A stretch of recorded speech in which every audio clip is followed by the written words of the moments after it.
ముందుగా కూడా అటు గవర్నర్ ప్రసంగం ఉండనుంది. ఈ నేపథ్యంలో కూడా ఇప్పటికే సమావేశాలకు సంబంధించి ఎమ్మెల్యేలతో కలిసి కూడా ఇప్పటికే ఎమ్మెల్యేలందరికీ దిశానిర్దేశం అయితే చేశారు కేసీఆర్. అటు అసెంబ్లీలో మాట్లాడాల్సిన తీరు వేటిపై చర్చించాలి అనే అంశాలను కూడా ఇప్పటికే బీఎస్ఎల్పీ సమావేశంలో కూడా ఎమ్మెల్యేలకు అనుసరించాల్సిన వ్యూహాలను కూడా దిశానిర్దేశం చేశారు కేసీఆర్. ఈ నేపథ్యంలో కూడా మనం చూడొచ్చు బిగ్ టీవీ స్క్రీన్ మీద ఎమ్మెల్యేలతో కలిసి ఆయన అసెంబ్లీలో అడుగు పెడుతున్నారు.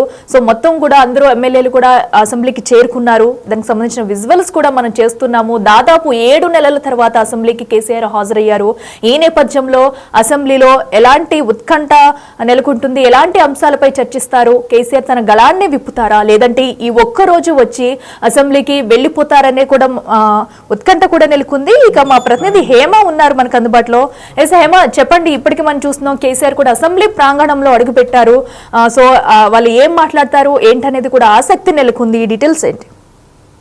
ప్రస్తుతానికి అసెంబ్లీకి అయితే మాజీ ముఖ్యమంత్రి కేసీఆర్ చేరుకున్నారు. ప్రస్తుతం తన రూమ్ లో మిగతా ఎమ్మెల్యేలు అందరితో కూడా చర్చిస్తున్నారు. ప్రధానంగా అసెంబ్లీలో ఏ విధంగా ప్రభుత్వాన్ని ప్రశ్నించాలి అండ్ రీసెంట్ గా కాంగ్రెస్ ప్రభుత్వం ఏర్పడిన తర్వాత ఏవైతే సంక్షేమ పథకాలు కానివ్వండి, 6 గ్యారెంటీలు కానివ్వండి, వీటన్నిటిపైన కూడా ప్రశ్నించేందుకు పెద్ద ఎత్తున బీఆర్ఎస్ పార్టీ సిద్ధమవుతుంది. తమ అధినేత ఆదేశాల మేరకు ఎమ్మెల్యేలంతా కూడా ప్రస్తుతం ప్రశ్నించడానికి సిద్ధమవుతున్నారనే చెప్పుకోవచ్చు. సేమ్ టైం బీఆర్ఎస్ పార్టీ నుంచి ఎటువంటి ప్రశ్నలు వచ్చినా సరే వాటిని దాడి చేయాలి. అసలు 10 ఏళ్ల పాటు ప్రభుత్వాన్ని నడిపినటువంటి బీఆర్ఎస్ పార్టీ చేసిన అప్పుల కుప్పల వల్లనే రాష్ట్రం ఈ రోజు ఇలా తయారైంది. రాష్ట్ర బడ్జెట్ లో కూడా అనేక లోపాలు ఉన్నాయి. అసలు బడ్జెటే లేదు అంటూ కూడా పెద్ద ఎత్తున సమాధానం చెప్పడానికి ప్రభుత్వం నుంచి కూడా మంత్రులు, ఎమ్మెల్యేలు అంతా కూడా సిద్ధమవుతున్నారు. 11 గంటలకు ప్రారంభమవుతాయి. ప్రారంభమైన వెంటనే గవర్నర్ స్పీచ్ ఉంటుంది. అనంతరం అర్జెంట్ వేస్తారు. అయితే ఈ రోజు కేవలం గవర్నర్ స్పీచ్ ఉంటుంది కాబట్టి విని వెళ్ళిపోవచ్చు అని భావించి మాజీ ముఖ్యమంత్రి వచ్చారా లేదంటే మిగతా సెషన్స్ లో కూడా పార్టిసిపేట్ చేస్తారా, పాల్గొంటారా అనేది మాత్రం స్టిల్ ఒక క్వశ్చన్ మార్క్ నెలకొంది. మొత్తానికైతే కేసీఆర్ ఈ రోజు అసెంబ్లీకి రావడంతో ఆ పార్టీకి సంబంధించినటువంటి నేతల్లో ఉత్సాహం ఉన్నప్పటికీ కూడా ఈ ఉత్సాహం అనేది ఒక్క రోజుతో ఆగిపోతుందా లేదంటే కంటిన్యూ అవుతుందా అనేది మాత్రం వేచి చూడాలి. అఖిల, హేమో, మీరు చెప్పినట్టుగానే అటు నేతల్లో కూడా ఉత్సాహం నింపేందుకు ఇటు అసెంబ్లీకి అడుగు పెట్టారనుకోవచ్చా లేదంటే అనర్హత వేటు పడుతుందనే నేపథ్యంలో కూడా ఈ ఒక్కరోజు అసెంబ్లీకి హాజరయ్యే ఛాన్స్ ఉందనుకోవచ్చా? ఎందుకంటే ఇప్పటికీ చూస్తున్నాం మనం బయట నుంచి ఇన్ని రోజులు కూడా ఆయన ఎలాంటి పార్టీస్ లో కానీ, మీటింగ్స్ లో కానీ, సమావేశాలు కానీ హాజరు కాలేదు. బట్ ఈ ఒక్కసారి కూడా సడన్ గా ఇప్పుడు అసెంబ్లీ సమావేశాలకు హాజరవుతుండడం అనేది కొత్త ఉత్కంఠంగా మారింది. సో బయట నుంచి ఇప్పటి వరకు అటు ప్రభుత్వంపై బురద చల్లే ప్రయత్నాలు అయితే చేస్తూ వచ్చారు. అయితే ఈ రోజు గవర్నర్ ప్రసంగం మాత్రమే ఉండనుంది. తర్వాత కూడా అసెంబ్లీ వాయిదా పడినట్టు కూడా సమాచారం అందుతుంది. మరి రేపటి నుంచి వచ్చి వాళ్ళ గళాన్ని వినిపిస్తారా లేదంటే ఒక్కరోజు వస్తారా? దీన్ని ఎలా చూడాలంటారు? ఖచ్చితంగా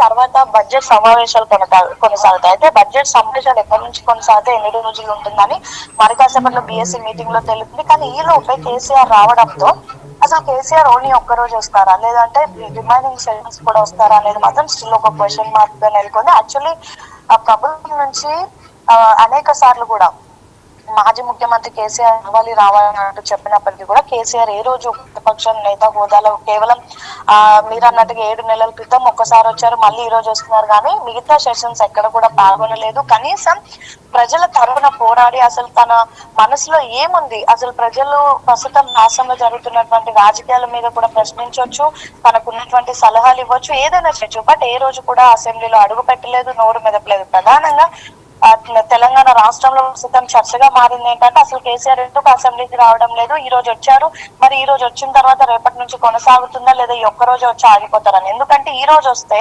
అసలు ఈ రోజు ఏం మాట్లాడేటటువంటి అవకాశం కూడా ఉండదు. కేవలం గవర్నర్ స్పీచ్ ఉంటుంది. స్పీచ్ అయిన వెంటనే అసెంబ్లీ వాయిదా పడుతుంది. సో అందుకే కేసీఆర్ వచ్చారా లేదంటే ఈ సెషన్స్ లో ఆయన కంటిన్యూ వస్తారా అనేది మాత్రం ప్రతి ఒక్కరు కూడా ఒక ప్రశ్నగా మిగిలింది. And more over recent days లో మనం చూసుకుంటే కాంగ్రెస్ నేతలంతా కూడా కేసీఆర్ రావాలి లేదంటే ఆ ప్రతిపక్ష హోదాని ఏదైతే ఉందో అది వేరే వాళ్ళకి ఇవ్వాలి అంటూ కూడా 2-3 సార్లు అసెంబ్లీ వేదికగా ముఖ్యమంత్రి రేవంత్ రెడ్డి కూడా అన్నారు. ఇక నిన్న మనం చూసుకుంటే నేరుగా కాంగ్రెస్ సంబంధించినటువంటి కొంతమంది కార్పొరేటర్లతో పాటు ఫ్లోర్ లీడర్ కూడా వచ్చి అసెంబ్లీ స్పీకర్ గడ్డం ప్రసాద్ కి కూడా తమ ఒక లేఖను అందజేశారు. మాజీ ముఖ్యమంత్రిగా ఉన్నటువంటి కేసీఆర్ అసెంబ్లీకి రావడం లేదు, తనకు ఇచ్చేటటువంటి జీతభత్యాలు ఆపేయాలి, అదేవిధంగా ఇన్ని రోజుల పాటు ఇచ్చినటువంటి ఇచ్చినటువంటి జీతభత్యాలను కూడా వెనక్కి తీసుకోవాలి అంటూ కూడా లేఖను ఇచ్చారు. చాలా మంది డిమాండ్ చేస్తూ ఉన్నారు, అసలు రానా ఆయనకి ఎందుకు జీతాలు ఇవ్వాలి, ఆయనకు ఉన్నటువంటి అర్హతను కూడా తీసేయాలంటూ పెద్ద ఎత్తున డిమాండ్ చేస్తున్నారు. ఇవన్నీ జరుగుతున్నటువంటి నేపథ్యంలో ప్రస్తుతం కేసీఆర్ అసెంబ్లీకి రావడం అయితే కీలకంగా మారింది. మరి చూడాలి, ఒక్కరోజు వస్తారా లేదంటే రిమైనింగ్ సెషన్స్ కి కూడా అటెండ్ అవుతారా అనేది మాత్రం వేచి చూడాలి. అఖిల, హేమ, మనం చూస్తున్నాం ఇప్పటికైతే అటు అసెంబ్లీకి చేరుకున్న కేసీఆర్ అయితే తన ఛాంబర్ లో కూడా అక్కడ కూర్చొని ఎమ్మెల్యేలకు దిశానిర్దేశం చేస్తున్నారు. అంటే ప్రధానంగా వేడిపై చర్చేందుకు కూడా అటు అసెంబ్లీలో ఎలా మాట్లాడాలనేది కూడా వాళ్ళకి వివరిస్తున్నట్టు అనుకోవచ్చా?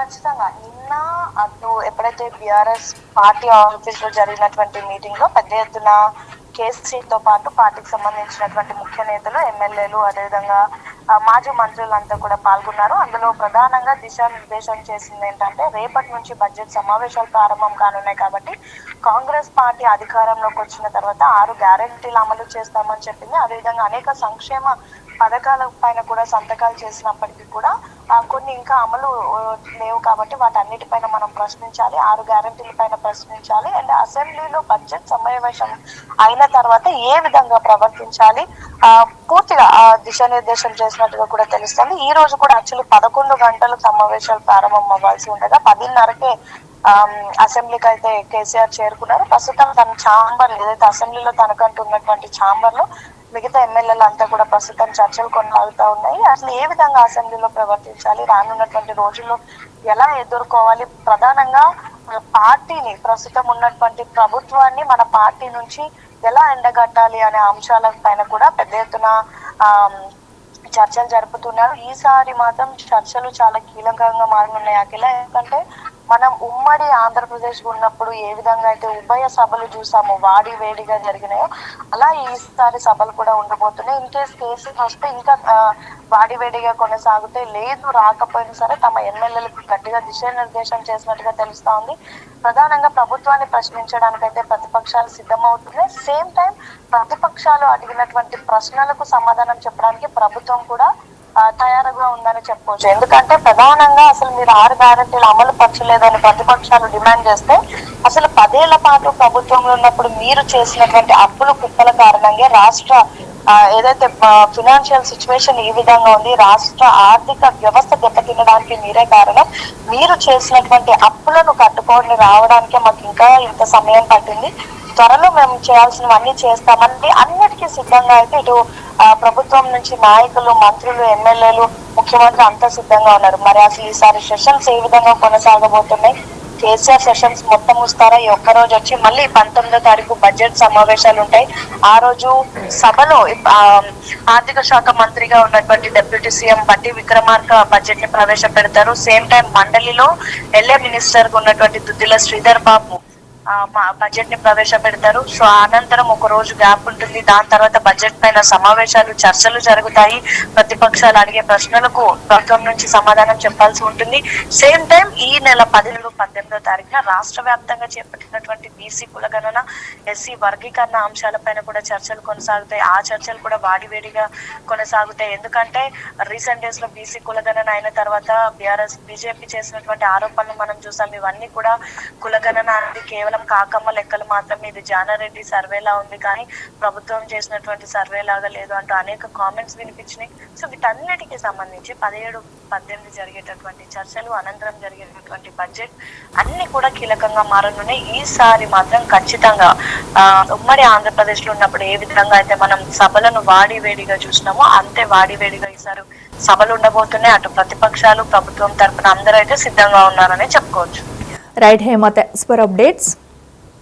సో చూస్తున్నాం కదా, ఇప్పటికే అటు మాజీ సీఎం బీఆర్ఎస్ అధినేత కేసీఆర్ అయితే అసెంబ్లీకి చేరుకున్నారు. అసెంబ్లీలో తన ఛాంబర్లో కూర్చుని కూడా అటు వచ్చిన ఎమ్మెల్యేలకు దిశానిర్దేశం చేస్తున్నారు. అసెంబ్లీలో ప్రస్తావించిన విషయాలపై కూడా వాళ్ళకి దిశానిర్దేశం చేస్తున్నట్టుగా కూడా తెలుస్తుంది. అయితే సుమారుగా చాలా కాలం తర్వాత, సుమారుగా 7 నెలల తర్వాత కేసీఆర్ అయితే అసెంబ్లీలో అడుగుపెట్టారు. ఇప్పటి వరకు పార్టీ నుంచి ఓడిపోయిన తర్వాత ఇప్పటి వరకు ఫామ్ హౌస్ కే పరిమితమైన కేసీఆర్ అయితే ఎట్టకేలకు ఇప్పుడు యాక్టివ్ అవుతున్నట్టుగా కూడా కనిపిస్తుంది. ఈ రోజు అసెంబ్లీకి రావడం కూడా వస్తారా రారా అనేది కూడా నిన్నటి వరకు ఒక ఉత్కంఠ అయితే నెలకొంది. దానికి తెరదించుతూ ఈ రోజు అసెంబ్లీకి అయితే చేరుకున్నారు కేసీఆర్. అయితే మరి కాసేపట్లో కూడా అసెంబ్లీలో గవర్నర్ ప్రసంగం మొదలు కానుంది. అనంతరం కూడా సమావేశాన్ని వాయిదా వేసే అవకాశం కూడా కనిపిస్తుంది. అయితే ఇప్పుడు ఇటు కేసీఆర్ అటు బీఆర్ఎస్ ఎమ్మెల్యేలంతా కూడా ఇప్పటికే అసెంబ్లీ ప్రాంగణానికి చేరుకున్నారు. సభలో ఎలాంటి రసవత్ర పోరు ఉండబోతుంది, వాడివేడిగా చర్చలు జరిగే అవకాశం కూడా కనిపిస్తుంది ఈసారి. ఎందుకంటే ఇప్పటికే అటు బీఆర్ఎస్ నేతలైతే బయట నుంచి కూడా అటు ప్రభుత్వంపై విమర్శనాస్త్రాలు సంధిస్తున్నారు. మరి అసెంబ్లీలో తన గళాన్ని ఎలా వినిపిస్తారు, ఎలాంటి అభ్యర్థనలు చేస్తారు, రేపటి నుంచి కూడా సమావేశాలకు హాజరవుతారా లేదా ఈ ఒక్కరోజు వచ్చి గైర్హాజరు అవుతారా అనేది కూడా తెలియాల్సి ఉంది. ప్రస్తుతం అయితే మరి కాసేపట్లో కూడా అటు అసెంబ్లీలో గవర్నర్ ప్రసంగం కూడా మొదలు కాబోతుంది. ఈ నేపథ్యంలో ఇప్పటికే అసెంబ్లీకి చేరుకున్న కేసీఆర్ అయితే తన ఛాంబర్లో అటు ఎమ్మెల్యేలకు అయితే దిశా నిర్దేశం చేస్తున్నారు వేటిపై స్పందించాలి అనే దానిపై కూడా. సో మరి చూడాలి ఎలాంటి రసవత్ర పోరు అసెంబ్లీలో నెలకొంటుంది అనేది కూడా